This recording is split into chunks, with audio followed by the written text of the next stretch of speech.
Почитувани граѓани, по 4 месеци тешка битка со вирусот, слободно можам да кажам дека ние одговоривме зрело, навремено и ефикасно. Го заштитивме здравствениот систем, ги подготвивме капацитетите и добро ја информиравме јавноста. Не дозволивме лоши сценарија какви што гледавме низ Европа и светот. Во комуникацијата со вас граѓаните бевме честни, транспарентни и доследни. Ви известувавме навремено, без лажни надежи или пак кревање непотребна паника. Знаевме дека криењето информации може да биде опасно и затоа никогаш не го направивме тоа. На 15 јули, вие граѓаните одлучувате кој ќе продолжи да се справува со коронавирусот, кој ќе ја води низ ризичниот есенски период, но и следната година.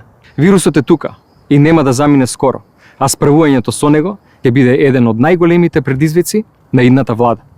На 15 јули вие бирате дали јас, ние, тимот на Социјалдемократскиот сојуз, ќе продолжиме на ист начин, уште пожестоко да ја биеме оваа битка, или тоа ќе оправи сегашната опозиција предводена од ВМРО ДПМН. Досега од опозицијата добивавме само пречки и обструкции на работата. Бомбардираа со лажни вести, свесно креваа паника, измислуваа афери и блокираа 33 милиони евра европски пари наменети за нашето здравство. Наместо да помагаат, тие одмагаа во борбата со вирусот. Крајно неодговорно, незрело и опасно однесување.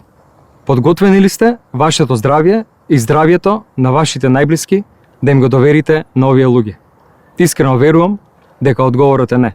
Затоа, на 15 јули, да дадеме масовна поддршка на коалицијата Можеме, која носи сигурност и заштита на здравјето на граѓаните.